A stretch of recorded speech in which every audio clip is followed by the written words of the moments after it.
जब आप नालंदा यूनिवर्सिटी का नाम सुनते हैं तो आपके जहन में मौजूदा समय में एक खंडहर नुमा संरचना आती होगी जो हजारों सालों से क्षतिग्रस्त पड़ी हुई है, या फिर एक ऐसी संरचना जो बेहद विशाल होती होगी, जहां हजारों छात्र शिक्षा ग्रहण करते होंगे या शिक्षक उन्हें शिक्षा दे रहे होंगे।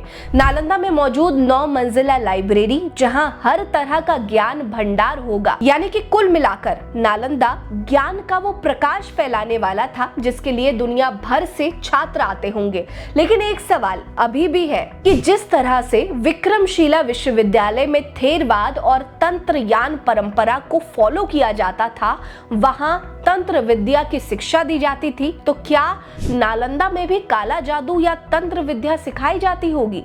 अपने इस वीडियो में हम आपको यही बताएंगे और ये जानने की कोशिश करेंगे कि क्या नालंदा में तंत्र विद्या सिखाई जाती थी और तंत्र विद्या को सिखाने के पीछे की सच्चाई क्या थी। इसकी पूरी कहानी आपको बताएंगे। नमस्कार, मेरा नाम है रीटा, आप भीमसेना देख रहे हैं। हमारी ये वीडियो पसंद आएगी तो लाइक कर लीजिएगा। नालंदा पे हमने पहले भी बहुत सारी वीडियोस बनाई हैं, अगर आपने वो नहीं देखी तो प्लेलिस्ट में जाइए और सारी वीडियोस को देखिए। और आपको वीडियो कैसी लगी ये कॉमेंट करके जरूर बताइएगा।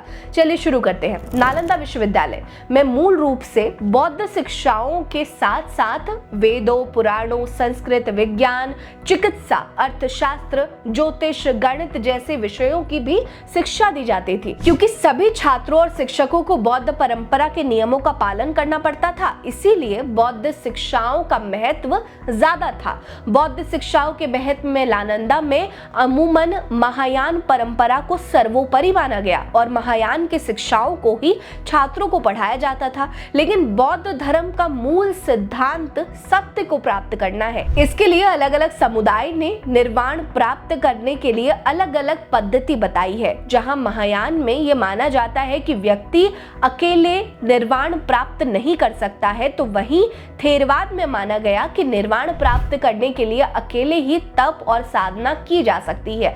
वहीं तंत्रयान एक ऐसी परंपरा है जिसमें जल्दी निर्वाण के लिए तंत्र विद्या का इस्तेमाल किया जाता है। अब सवाल यह है कि क्या नालंदा में भी तंत्र विद्या या काला जादू सिखाया जाता था?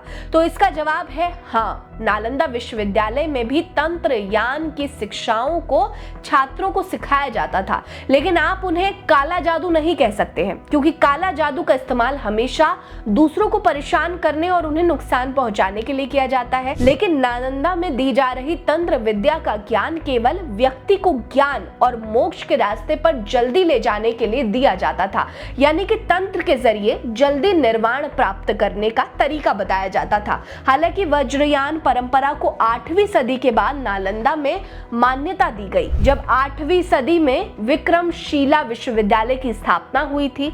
क्योंकि विक्रमशिला तांत्रिक बौद्ध धर्म, जिसे वज्रयान कहा जाता है, जिसे तंत्रयान भी कहा गया, 8वीं 9वीं सदी में नालंदा में भी तंत्रयान को महत्व दिया जाने लगा और वो तेजी से प्रचलित भी होने लगा। नालंदा के शिक्षक रहे पद्मसंभव ने नालंदा में तंत्र विद्या देनी शुरू की थी। पद्मसंभव वही थे जिन्होंने तिब्बत तक की यात्रा की थी और वो वहां पर वज्रयान संप्रदाय के संस्थापक भी बने थे।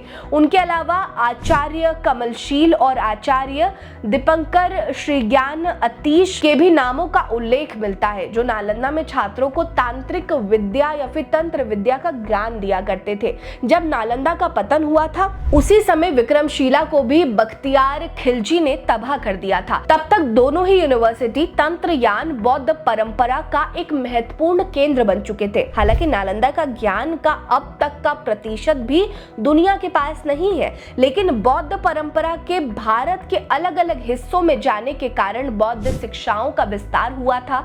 लेकिन समय के साथ इस्लामिक ताकतों के बढ़ने के कारण आखिरकार न केवल नालंदा की शिक्षा बल्कि बौद्ध धर्म का भी भारत में पतन हो गया। तो वहीं नालंदा की शिक्षाओं को आज भी भारत के पड़ोसी देशों में पढ़ाया जाता है, उसकी चर्चा की जाती है। लेकिन दुख की बात यह है कि भारत में ही उन शिक्षाओं की पूरी तरह से अवहेलना की गई, जो वाकई में बौद्ध धर्म की भारत भूमि पर मौजूदा स्थिति को दर्शाता है। हालांकि नालंदा का ज्ञान कभी लौट कर नहीं आएगा, लेकिन अगर बाहरी देशों से ही कोशिश की जाए तो कुछ हिस्सा जरूर प्राप्त किया जा सकता है। खासकर चीनी यात्री जो नालंदा में सालों गुजार कर गए हैं, उनके पास नालंदा का ज्ञान जरूर था और वो देश आज भी उसका इस्तेमाल करते हैं। आपकी इस पर क्या राय है, हमें कमेंट करके जरूर बताइएगा। हमारे साथ बने रहिए। नमस्कार।